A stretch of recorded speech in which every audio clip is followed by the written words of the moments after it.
پہلی بات, آپ قصائی کو کنٹرول کرنے کا طریقہ کسی انسٹیٹیوٹ میں جا کے سیکھیں آپ, کیونکہ گائے سے زیادہ بقرعید کے دنوں میں قصائی کو کنٹرول کرنا مشکل کام ہے. حقیقت بتا رہا ہوں آپ کو, قصائی گڑبڑیں کرتے ہیں. پہلی بات, قصائی کیا کرتا ہے, کیونکہ اس کے پاس اس 3 دنوں میں نا بقرعید کے, قصائی سے زیادہ مہنگا دنیا میں کوئی آدمی ہوتا نہیں ہے.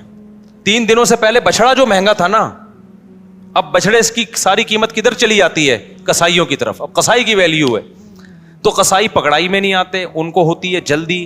آپ لائے, پہلی گڑبڑ قصائی یہ کرتا ہے کہ جانور کو گرایا, منہ میں ہوتا ہے اس کا گٹکا, منہ میں ہوتا ہے پان, منہ ہلا ہی نہیں رہا ہوتا, تکبیر ہی نہیں پڑھ رہا ہوتا. وہ کیسے پڑے گا جب اتنا بڑا گٹکا منہ میں رکھ کے پیک کے ساتھ بیٹھا ہوا ہے؟ تو تکبیر نکلے گی تو گٹکا ضائع ہو جائے گا نا اس کا. نہیں آ رہی میرا خیال ہے بات سمجھ میں. تو وہ چھری چلا رہا ہوتا ہے. ابے بھائی, تو آپ نے کیا کرنا ہے, قصائی سے بولیں جانور گرا دو, اس کی ٹانگیں قبلہ رخ کر دو. جانور کی قبلہ رخ ٹانگیں جب کریں گے تو جانور کا رخ قبلے کی طرف ہو جاتا ہے. سمجھتے ہیں نا, لوگ کیا کرتے ہیں کہ وہ ٹانگیں ادھر ہیں, منہ بیچارے کا گھما رہے ہوتے ہیں اس طرف کو, ٹھیک ہے نا. تو وہ بھی جانور بزبان حال کہتا ہے بیل میں ہوں, حرکتیں تیری ہیں بیل جیسی. تو اس کو گرا کے آپ نے کیا کیا, اس کا رخ کہاں کر دیا, قبلے کی طرف. بلکہ اور آسان کر کے بتاتا ہوں, جو ذبح کرنے والا ہے نا اس کا رخ قبلے کی طرف ہونا چاہیے. سمجھتے ہیں بات کو؟ تو اس طرح سے جانور کو گرائیں کہ آپ کا رخ کہاں بن رہا ہو. تو پاکستان میں اس کا طریقہ یہ ہے کہ جانور کا جو سر ہے وہ ہو جنوب کی طرف. جانور کا سر کس کی طرف ہو, جنوب کی طرف. دم کا رخ کس طرف ہو, شمال کی طرف. اور ٹانگیں کس طرف ہو جانور کی, قبلے کی طرف. تو اس سے آپ کا ہاتھ بھی صحیح بیٹھے گا, آپ کا سینہ کس طرف ہو جائے گا, قبلے کی طرف ہو جائے گا. سمجھ رہے ہو؟ لیکن یہ اس جانور کے ساتھ جو آسانی سے اس کام کے لیے تیار ہو جائے. بعض دفعہ جانور اتنا خطرناک ہوتا ہے کہ اس کو گھمانے میں بہت ٹائم لگتا ہے, تو پھر قبلے کی طرف رخ کرنا کوئی ضروری عمل نہیں ہے. جیسے تیسے اس کو کاٹ کے جانور کو بھی تکلیف سے بچاؤ, خود بھی ٹینشن سے بچو. کیونکہ بعض دفعہ اتنی مشکل سے گرائے, قابو میں نہیں آ رہا, اس کو قبلہ رخ گھمانے کی جگہ نہیں مل رہی, اتنے چکر میں جانور ہی اٹھ کے اس نے آپ کو قبلے کی طرف لٹا دیا. سب لوگوں سب لیٹے ہوئے ہیں, ٹھیک ہے نا, ایسے بڑے واقعات ہوئے ہیں. تو کوئی تگڑا قسم کا جانور ہے, کنٹرول میں نہیں آ رہا, تو پھر تو جیسے تیسے ہو کر لو, تاکہ جانور کو بھی تکلیف نہ ہو, آپ کو بھی نہ ہو. لیکن نارملی اگر آسانی سے پاسبل ہو تو آپ نے کیا کرنا ہے کہ یہ بھی کر سکتے ہیں کہ اس کا سر شمال کی طرف ہو اور دم جنوب کی طرف ہو. یہ بھی صحیح ہے.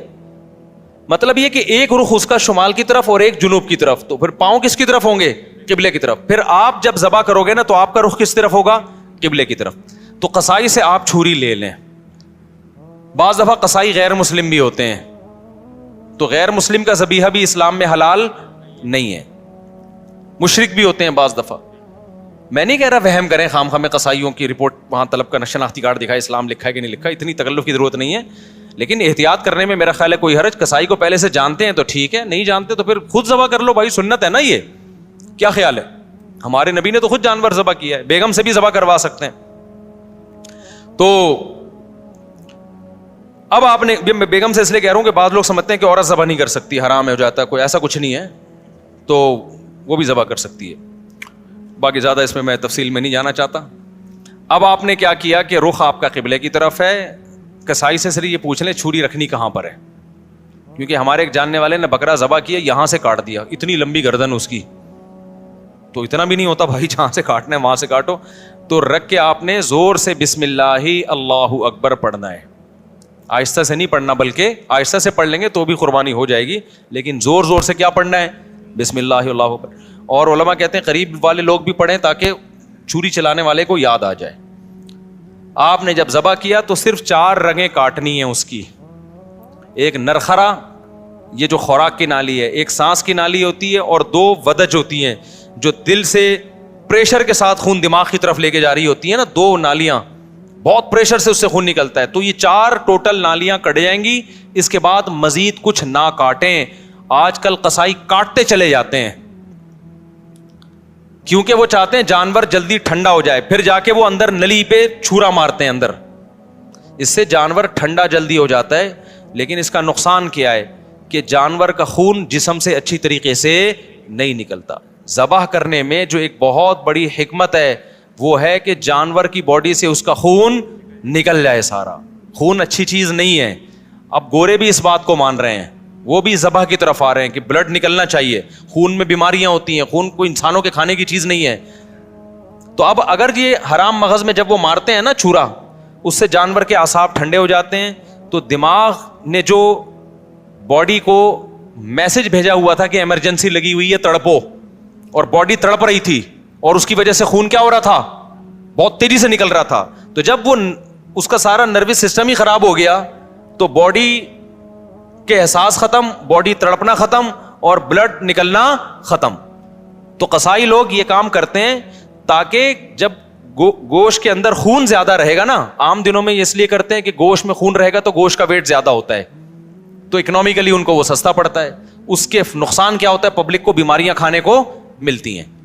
عام گوشت جو مارکیٹ میں مل رہا ہے نا, اس میں کیا ہوتا ہے, بلڈ رہ جاتا ہے, صحیح طرح وہ ذبح نہیں کرتے, چھرا مار دیتے ہیں اندر, جانور ٹھنڈا ہو گیا, گوشت میں بیماریاں رہ جاتی ہیں خون کی وجہ سے, وہ نقصان ہے. اور بقرعید میں کیا کرتے ہیں, بقرعید میں ان کو جلدی ہوتی ہے, یہ اکنامکلی ان کو نقصان ہوتا ہے کہ اگر ہم نے جانور کے ٹھنڈا ہونے کا انتظار کیا تو اتنی دیر میں ہم 10 بچھڑے اور گرا سکتے تھے.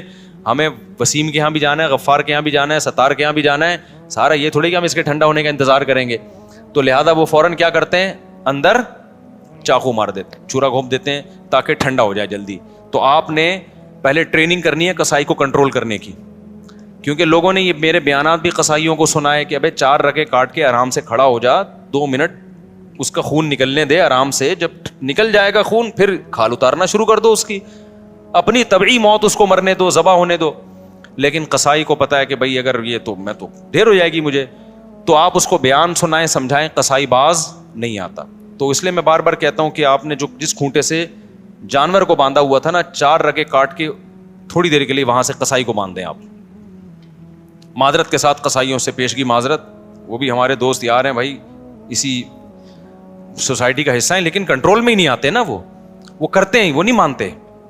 تو آپ نے تھوڑی دیر کے لیے جتنے بندے بیل پر تھے وہ سارے بیل کو چھوڑ کے کس پہ آ جائیں, قصائی پہ آ جائیں, اس کو کنٹرول کریں. وہ کاٹے گا, اندر تک کاٹتا رہے گا, اس کو بولے 4 رگیں کٹ گئی بس, سمجھ رہے ہو, اس سے گوشت میں ذائقہ بھی آئے گا, گوشت میں بیماریاں بھی نہیں آئیں گی. اور شریعت کا جو حکمت ہے کہ گوشت پاک ہو جائے, کیونکہ خون پاک چیز ہے یا ناپاک چیز ہے, ناپاک چیز ہے, تو گوشت کو شریعت چاہتی ہے خون سے کیا ہو جائے, پاک ہو جائے, تو پاک ہو جائے گا. سمجھتے ہو؟ تو یہ کام جب آپ نے کر لیا, اس کے بعد قصائی کو بولیں بھائی تو اب چھری سے جو بھی کرنا ہے کر, وہ کھال وال اتارے گا. اس کے بعد آپ نے کیا کیا ہے, وہ پھر جو شروع میں کلیجی نکلتی ہے, لوگ اس کی چاہت میں ہوتے ہیں جلدی سے ہم کلیجی کھا لیں. تو اب آپ نے حصے ایسے بنانا ہے کہ ٹھیک ہے آپ کلیجی, وہ جو چیزیں نکل رہی ہیں اس کے تلی ولی جو لوگوں کو شوق ہوتا ہے, وہ آپ نے 7 حصے کیے اور 7 حصوں میں تھوڑا سا گوشت بھی لے کے ملا دیا اور تھوڑی سی کلیجی بچا کے رکھ لی.